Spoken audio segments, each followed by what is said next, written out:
भगवान का नाम लेकर जैसे आपने शुरुआत की तो सबसे पहले वहां देखिए कोई नेगेटिविटी तो नहीं है, नकारात्मकता होती है, धूल मिट्टी कूड़ा कचरा बेकार की बातें करने वाले लोग। कुछ लोग तो वहां पर भी अपने वही लड़ाई झगड़े वाली चीजें टीवी पे चला के बैठे हुए होते हैं। वहां बैठिए आप, अगर कोई भजन संगीत वाला धीमी धीमी आवाज आ रही है तो आए, जिससे मन में ताजगी बनी रहे। लेकिन पूरा ध्यान अपनी डायरी लेकर अच्छी प्लानिंग बनाइए, ग्राहक सामने है, ग्राहक के साथ अच्छा व्यवहार कीजिए। और आपके जो नौकर चाकर साथ में काम कर रहे हैं उन्हें अपनी ताकत बनाओ, प्रशिक्षण दो, सिखाओ, काम का तरीका बताओ। और सबके चेहरे पर एक ही चीज रहनी चाहिए, अगर लक्ष्मी को आमंत्रित करना है तो लक्ष्मी जी ताजगी में आती हैं, प्रसन्नता में आती हैं, मधुरता में आती हैं।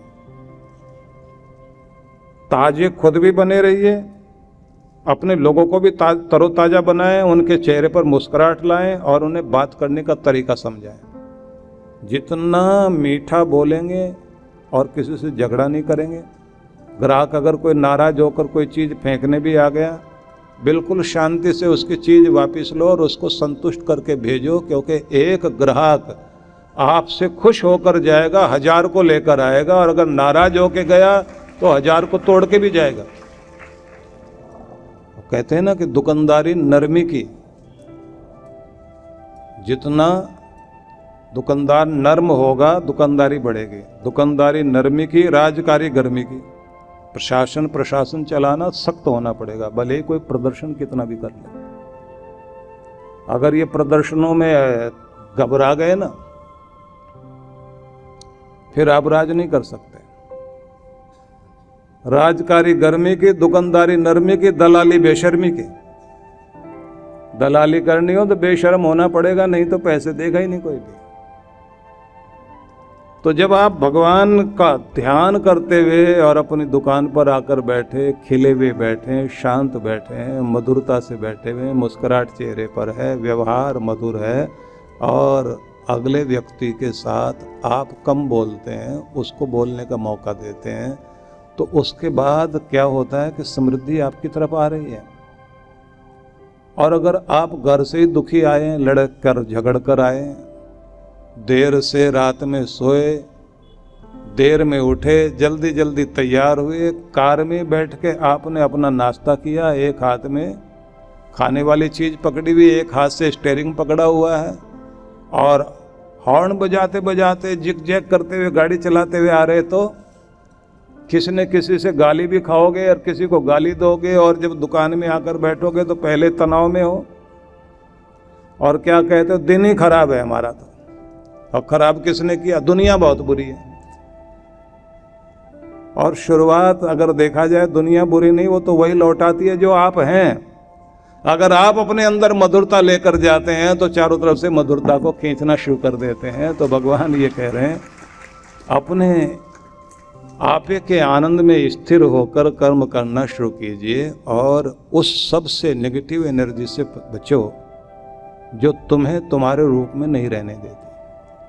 आगे फिर कहते हैं, सिद्धि और असिद्धि को, सफलता और असफलता, हार जीत दोनों के बीच में सम रहकर, बराबर रहकर, संतुलन बनाकर अपना कर्म करो। क्योंकि समत्वम ही, समता ही, संतुलन ही भगवान कहते हैं योग है। डाउट ना रखे मन में, विचलित रहे ना मन, भ्रमित रहे ना मन, एकाग्र रहे मन, शांत रहे मन, और फिर कर्म किया जाए, वो कर्म तुम्हें बहुत आगे लेकर जाता है। बड़े लोगों की बात देखने को यही मिलती है कि उन्हें दुनिया ने हिलाने की, डुलाने की बहुत कोशिश की, लेकिन वो विचलित कभी नहीं हुए, अपना काम करते चले गए।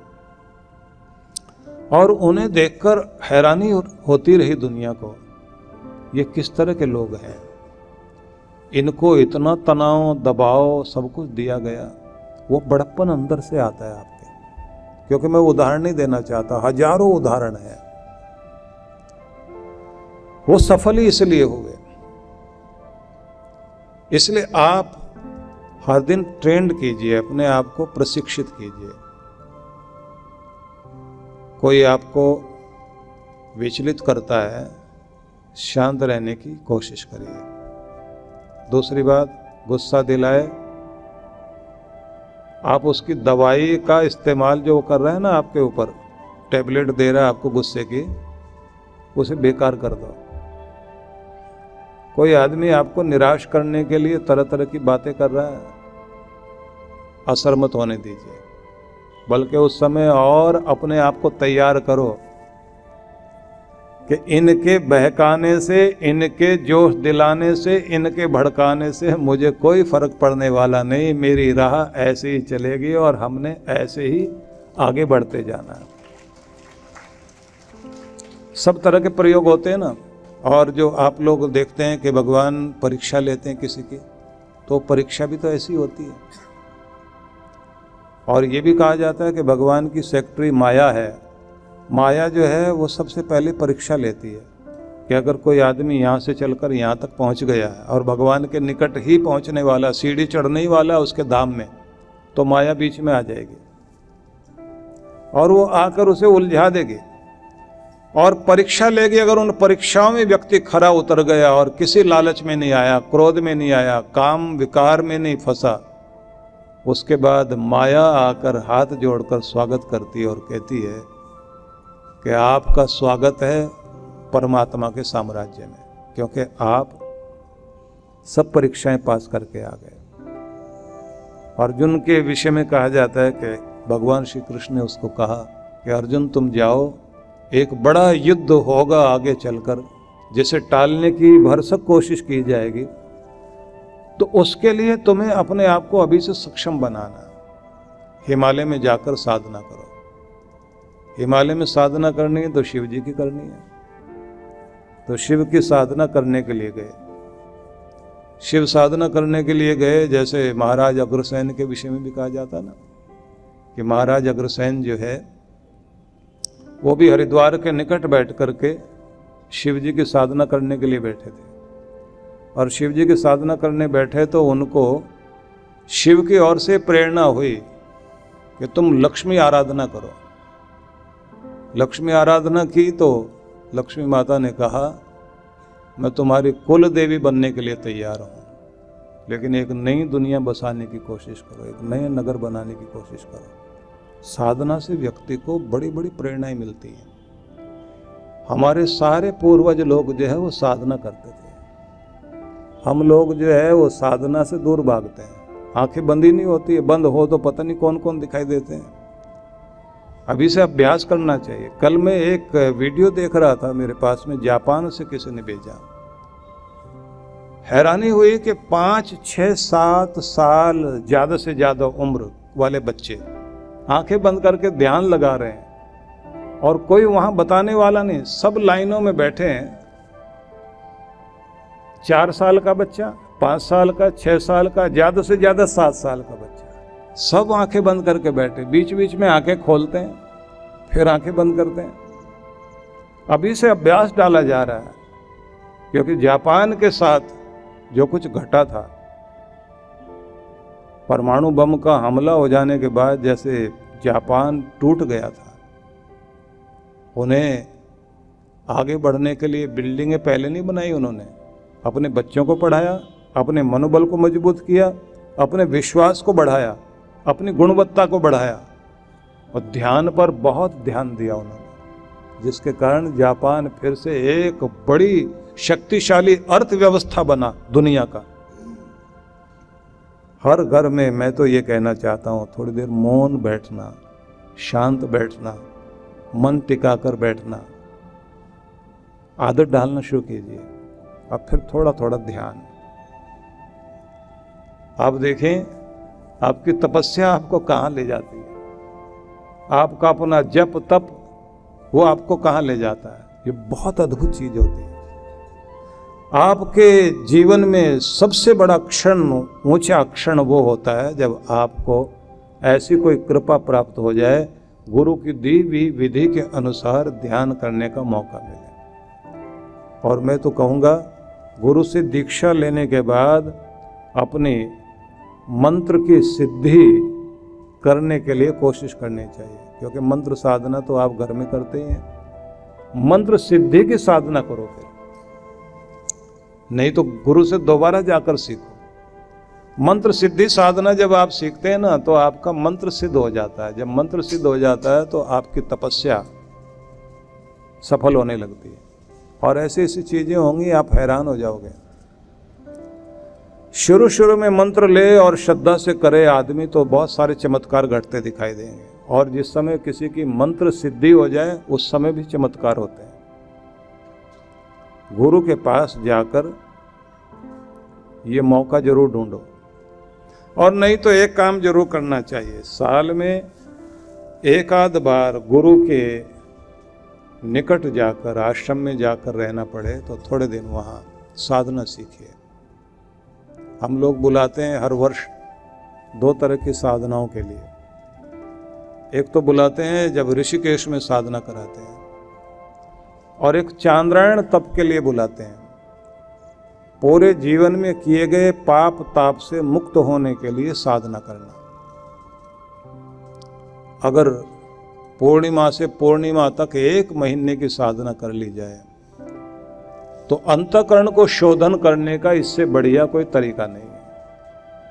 सभी तरह के पाप ताप को धोने के लिए माना जाता चांद्रायण सबसे महत्वपूर्ण है। चांद्रायण व्रत भी, चांद्रायण तप भी, चांद्रायण साधना भी, और हिमालय के आंगन पे बैठ के करें तो फिर तो बहुत अच्छी बात है। नदी का तट, बर्फीले पहाड़ों के मध्य, और ऐसा वातावरण जहां न मक्खी न मच्छर न गर्मी न सर्दी, सम अवस्था, और सारा दिन ऐसा ही लगता रहे कि जैसे अभी तो दिन की शुरुआत ही हुई है। भगवान शिव ने भी तो ऐसे स्थान चुने। तो अर्जुन ने भी हिमालय में तप किया ना। हिमालय में तप करने के लिए अर्जुन गया और भगवान शिव की आराधना करने के लिए बैठे। उसी समय अप्सरा आ गई। माया को भगवान भेजते हैं ना कि जाओ परीक्षा लेकर देखो। अप्सरा के आने के बाद भी अर्जुन विचलित नहीं हुए, बल्कि उनको माता कहकर के प्रणाम किया। अप्सरा जब जाने लगी वो शाप देना चाहा, उसने कह दिया कि तुम्हें तो देखकर लगता है कि तुम मर्द हो ही नहीं, नपुंसक हो जाओ।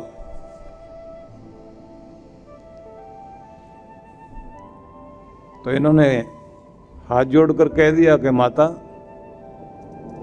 आपका ऐसा कहने का भी मतलब है कि इसमें भी मेरा भला ही होगा, मैं नाराज नहीं हूं। अप्सरा ने बोल दिया कि तुम्हें मैंने शाप दिया है और तुम विचलित नहीं हुए। मेरा शाप 1 साल तक काम करता रहेगा पूरा। तो जिस समय वो अज्ञातवास में गए ना, वो शाप काम आ गया। उस समय अर्जुन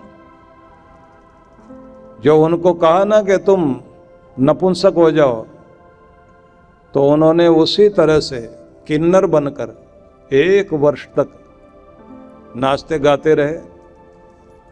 इतने बड़े फौजी को, सेनापति को, अब कोई फौज का कमांडर रहा हो और उसको कहो कि ये रोल दिया जा रहा है, तुमको गाना बजाना है, नाचना है, और दिखाई ऐसा ही देना चाहिए कि जन्मजात यही हो तुम, आसान है क्या? अर्जुन वैसे ही बनकर विराट नगर में रहे 1 साल तक, और राजा भी नहीं पहचान पाया, और वहां तक दुर्योधन के सारे जासूस लगे हुए थे ढूंढने के लिए। अर्जुन ने अपने मन में एक बात समझी हुई थी कि तपस्या कभी भी बेकार नहीं जाती। तपस्या में अगर वरदान नहीं मिला, शाप भी मिल गया, वो भी काम आ जाएगा तुम्हारे, क्योंकि तपस्या कभी भी बेकार नहीं जाएगी। उसने उनको बचाया।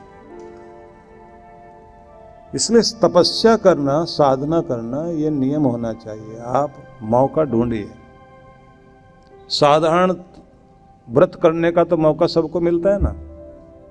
आप लोग कोई भी व्रत करते हैं, नवरात्रों के व्रत होते हैं, आपके पूर्णिमा के भी कई लोग व्रत करते हैं, कुछ लोग अलग अलग दिनों के करते हैं। ये व्रत भी एक छोटी सी तपस्या है। अगर उस दिन आप पूरे दिन मर्यादा में रहकर अपने दिन का प्रयोग करें। इसलिए मैं आपसे कहना चाहता हूं, अपने भीतर से अपने आप को शक्तिशाली बनाने के लिए पहले तो संतुलन की साधना करनी चाहिए। अपने आप को संतुलित रखना। मान मिले तो बहुत ज़्यादा खुश मत हो जाओ, और अगर अपमान मिला तो अपने आप को टूटने मत दो। जीत गए तो आसमान में उछलने की कोशिश मत करो, अगर हार गए तो मन से मत हारो। मन से हारे तो आप हार गए, और अगर आप मन से नहीं हारे तो कोई आपको नहीं हरा सकता। आप फिर से लड़ोगे और जीत कर दिखाओगे।